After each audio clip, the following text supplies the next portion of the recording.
Confidence is often imagined as a state in which fear and doubt no longer exist, as if the confident person has somehow erased uncertainty from their inner life. In reality, the opposite is true. Confidence is not the absence of these experiences, but the result of an honest relationship with them. Fear and doubt are natural responses to growth, change, and responsibility. When they appear, they signal that something meaningful is at stake. Trying to eliminate them only deepens inner conflict, because the psyche does not respond well to rejection. What is denied does not disappear, it retreats into the unconscious, where it quietly shapes behavior through hesitation, overcompensation, or self-sabotage. When fear is integrated rather than resisted, it becomes informative instead of paralyzing. Fear often carries a protective function. It points to vulnerability, limits, or unresolved experiences that require attention. A person who listens to fear does not become passive, they become precise. They learn to distinguish between imagined threats and real ones. This discernment allows action to arise from clarity rather than impulse. In this way, fear becomes a guide, sharpening awareness and grounding decisions in reality instead of fantasy. Doubt serves a similar function. Doubt questions assumptions and exposes inflated self-images. While it can feel uncomfortable, it prevents the rigidity that leads to collapse. A person who integrates doubt develops humility without losing strength. They can revise their understanding of themselves without feeling diminished. This flexibility is essential for genuine confidence, because it allows adaptation without identity loss. Confidence that cannot tolerate doubt is brittle. Confidence that can hold doubt is resilient. The struggle begins when fear and doubt are treated as enemies. Many people attempt to overpower them with affirmations, bravado, or constant busyness. On the surface, this may resemble confidence, but underneath it requires constant effort to maintain. Any challenge or criticism threatens to undo the fragile structure. Integration, by contrast, reduces inattention. When fear and doubt are allowed a voice, they no longer need to sabotage from the shadows. The individual gains access to a fuller range of inner resources. This integration also changes how failure is experienced. Instead of interpreting mistakes as evidence of inadequacy, they are understood as part of the learning process. Fear no longer predicts catastrophe, and doubt no longer signals incompetence. Both become temporary states rather than defining truths. This shift creates emotional stability, which is the true foundation of confidence. Stability does not mean immobility, it means the capacity to remain centered while moving through uncertainty. Over time, integrating fear and doubt produces a quiet assurance. Action becomes possible even in their presence. The individual no longer waits to feel fearless before acting, nor do they require absolute certainty before committing. They trust their ability to respond, adjust, and recover. This trust is not naive optimism, but earned self-knowledge. It comes from repeated encounters with inner difficulty that did not result in collapse. In this way, confidence emerges organically. It is not constructed through denial or performance, but through familiarity with one's inner terrain. Fear and doubt lose their power to dominate because they are no longer foreign or threatening. They are known, contextualized, and included. Confidence, then, is not a state of emotional purity, but a state of inner coherence, where opposing forces are held together without fragmentation. Self-trust forms a foundation that does not depend on circumstances, opinions, or approval, which is why it remains stable where external validation cannot. When a person relies on praise, recognition, or acceptance to feel secure, their sense of worth becomes conditional. It rises and falls with feedback, success, and social response. This creates an inner fragility, because the individual's emotional balance is always in the hands of something outside themselves. Self-trust, by contrast, is internal. It is built through lived experience, through observing one's own capacity to endure, decide, and recover, even when outcomes are uncertain. External validation is seductive because it offers immediate reassurance. It tells a person they are seen, valued, and on the right path. Yet this reassurance is temporary. The same environment that offers approval can withdraw it without warning. When identity is tied to being admired or agreed with, disagreement feels like rejection of the self, rather than a difference in perspective.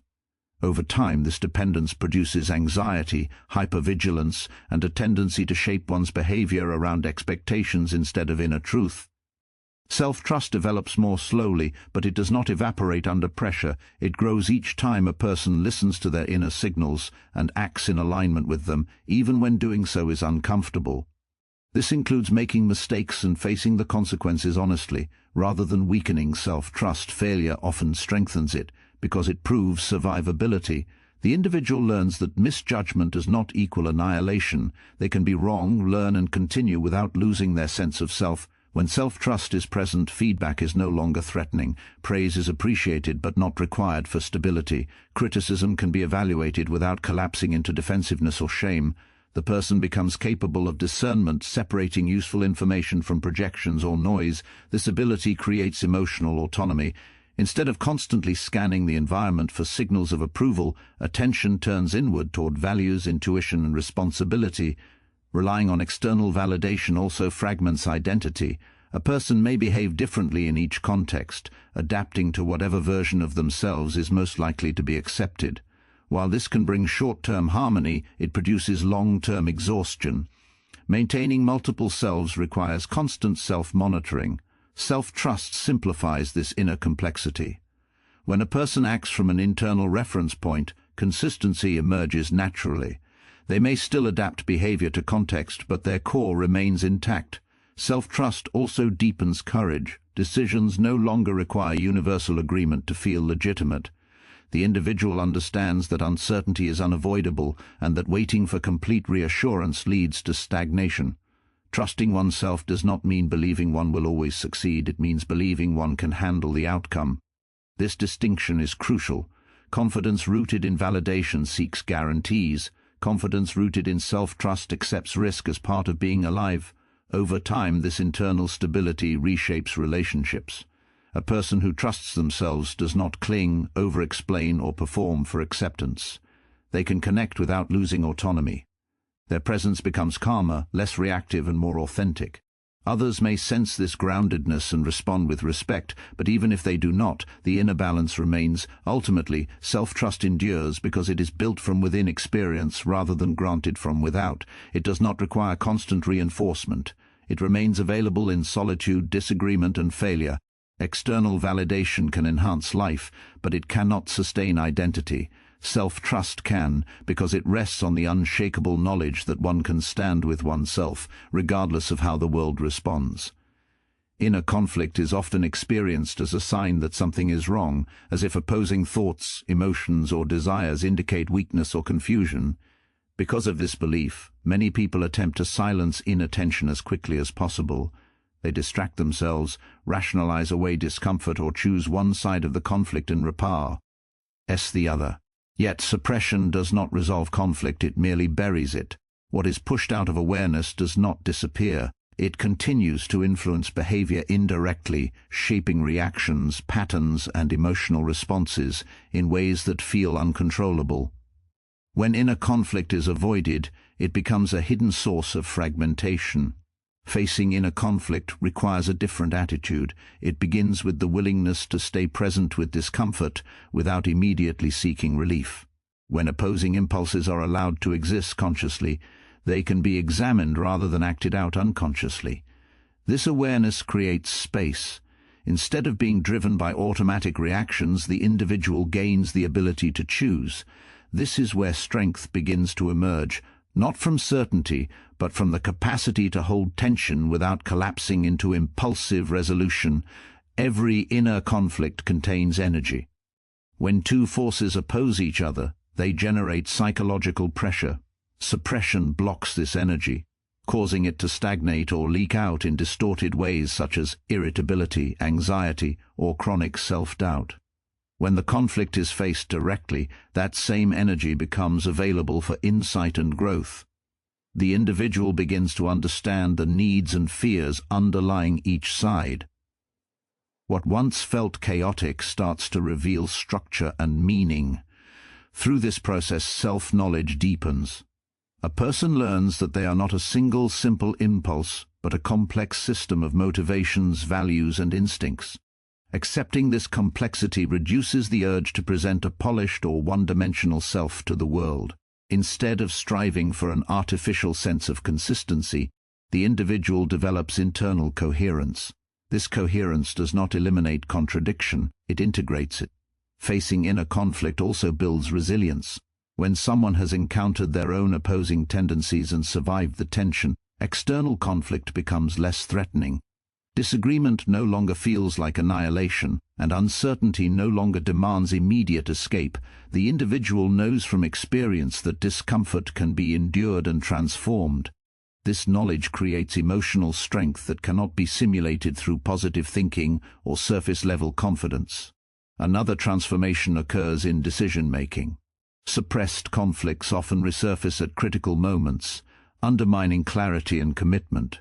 A decision made without acknowledging inner resistance lacks stability. By contrast, when conflicting impulses are acknowledged and weighed, decisions gain depth. Even when the outcome is difficult, the individual feels internally aligned. This alignment reduces regret and second-guessing because all relevant inner voices were heard. Facing inner conflict also fosters compassion toward oneself and others. Recognizing one's own contradictions makes it easier to tolerate those in other people. Judgment softens, replaced by understanding. This does not lead to passivity but to discernment. Strength rooted in self-awareness does not need to dominate or defend itself constantly. It can remain open without losing boundaries. Over time, what once felt like an internal battleground becomes a source of wisdom. The individual no longer seeks to eradicate parts of themselves to achieve peace. Peace arises instead from relationship, from the ongoing dialogue between inner forces. In this way, inner conflict, when faced rather than suppressed, transforms from a liability into a wellspring of strength, grounding the person in a deeper, more durable sense of self. The pursuit of perfection often disguises itself as discipline, ambition, or self-improvement, but beneath it lies a subtle rejection of the self as it is. When a person believes they must be flawless to be worthy, their inner life becomes governed by constant correction and self-surveillance.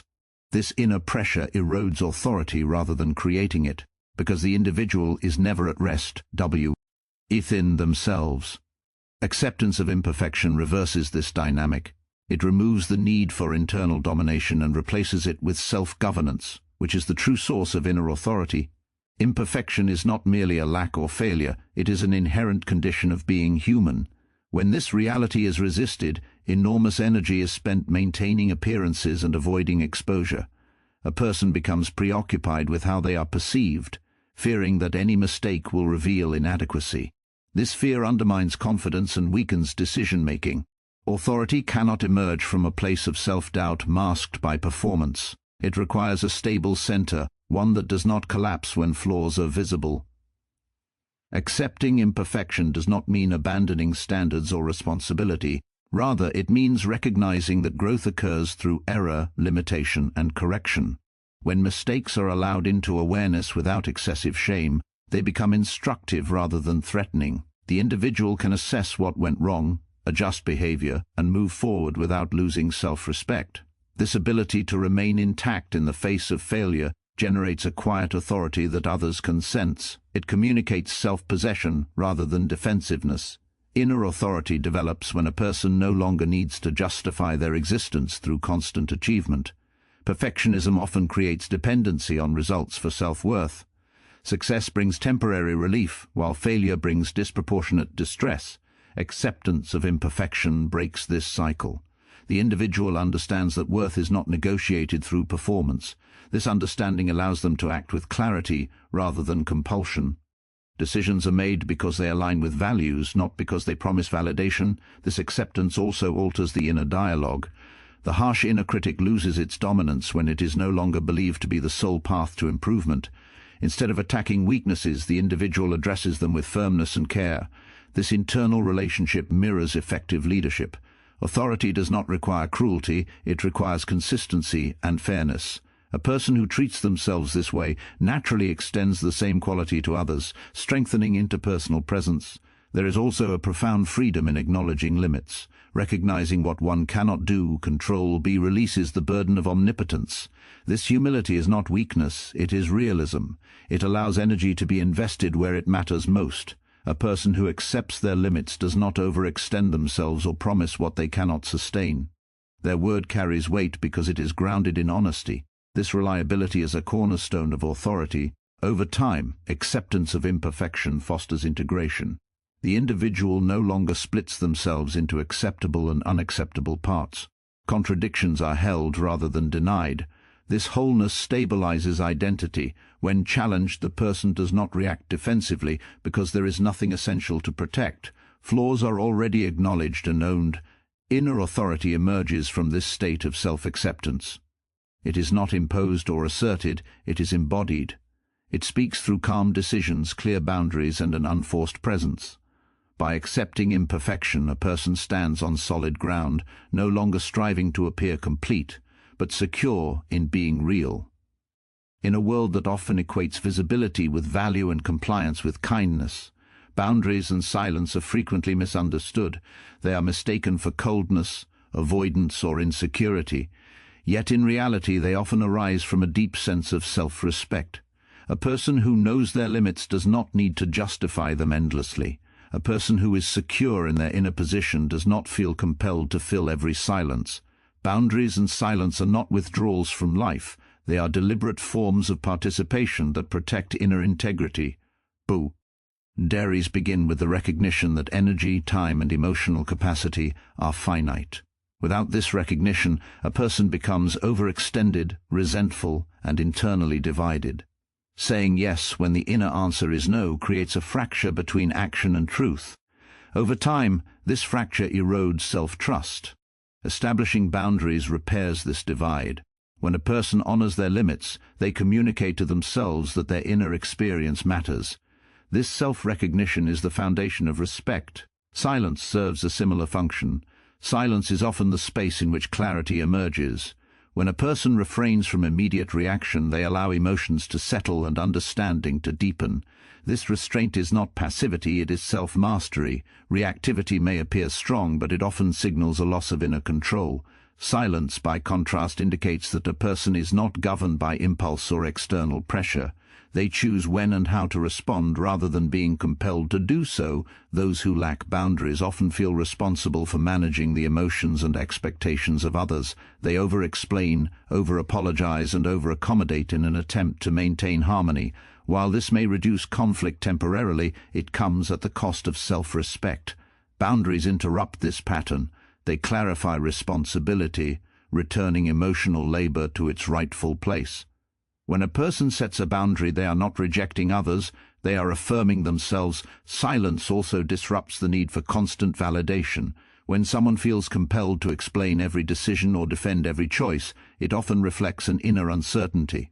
Silence communicates confidence in one's own reasoning. It signals that not all understanding needs to be mutual for action to be legitimate.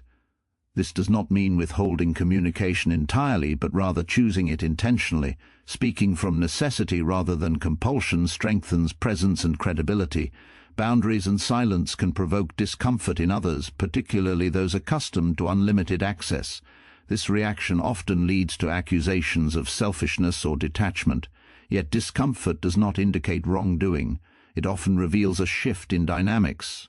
A person who begins to respect themselves may no longer be easily manipulated or taken for granted. This change challenges existing expectations, but it also creates the possibility for healthier relationships. From within, the effects are transformative. Boundaries reduce internal resentment because actions align with inner truth. Silence reduces mental noise, allowing intuition to be heard. Together they create emotional stability. The individual no longer feels drained by constant engagement or haunted by words spoken against their better judgment. This stability fosters a quiet strength that does not need to announce itself. Ultimately, boundaries and silence are acts of care. They preserve dignity, protect vitality, and honor inner reality. Far from signaling weakness, they reflect the courage to stand with oneself, even when it is misunderstood. In choosing when to engage and when to withdraw, a person affirms their worth not through assertion, but through alignment. True confidence is often confused with performance. It is associated with assertive speech, polished behavior, and the ability to project certainty in social and professional settings. While these traits may create an appearance of confidence, they are not its source. Performance relies on external feedback and constant maintenance. Inner alignment, by contrast, produces confidence naturally, without effort or display.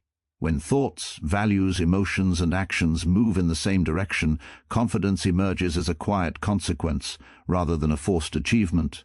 Inner alignment begins with honesty. A person must be willing to acknowledge what they feel, want, and fear without distortion. When inner experiences are denied or selectively edited to meet expectations, fragmentation occurs. One part of the self acts while another resists. This internal split requires energy to sustain and creates tension that leaks into behavior as defensiveness, overcompensation, or self-doubt. Performance attempts to mask this tension, but it cannot resolve it. Alignment dissolves it by restoring coherence. When a person acts in accordance with their inner values, even imperfectly, they experience a sense of congruence. Decisions may still be difficult, and outcomes may still be uncertain, but there is no internal betrayal. This loyalty to oneself generates trust. Over time, repeated acts of self-alignment build a stable inner reference point. Confidence arises from knowing that one will not abandon oneself under pressure, not from knowing that one will always succeed. Performance-oriented confidence is fragile because it depends on being perceived a certain way. It requires constant vigilance and adjustment. Any criticism, failure, or misunderstanding threatens the image being maintained. This creates anxiety beneath the surface, even when outward composure is preserved. Inner alignment removes this dependency. When self-worth is rooted in integrity rather than impression, external reactions lose their power to destabilize. Another difference lies in effort. Performance demands control, rehearsal, and comparison. The individual is always measuring themselves against standards, roles, or others. Alignment simplifies inner life. Instead of asking how one appears, the question becomes whether one is acting truthfully. This shift reduces mental noise and frees attention for presence. Confidence then manifests as calmness rather than intensity, as clarity rather than persuasion. Inner alignment also allows for vulnerability without collapse. A person who is aligned can admit uncertainty, change their mind, or acknowledge limitation without feeling diminished. These moments do not contradict confidence, they deepen it. The individual knows that adaptability does not equal weakness. Because their identity is not built on performance, it can accommodate complexity and growth. As alignment deepens, behavior becomes more consistent. This consistency is not rigidity but reliability. Others may begin to perceive the person as grounded or trustworthy, but this perception is secondary. The individual is no longer performing for recognition. They are simply inhabiting their values in action. Confidence becomes felt rather than asserted. Ultimately, true confidence does not need to announce itself. It does not seek admiration or avoid scrutiny. It exists as an internal state of coherence where inner and outer life are in conversation rather than conflict. When a person lives from this place, confidence arises naturally, like stability in a well-rooted tree. It is not something they do, but something that happens when they are aligned with themselves. So the question is no longer how to appear confident, but how deeply you are willing to align with yourself. When inner truth guides action, there is nothing left to prove and nothing essential to protect. Confidence unfolds quietly from this integrity, steady even in uncertainty. It remains when applause fades and when no one is watching, because it was never borrowed from the outside. In choosing alignment over performance, you step into a strength that does not need validation, only presence.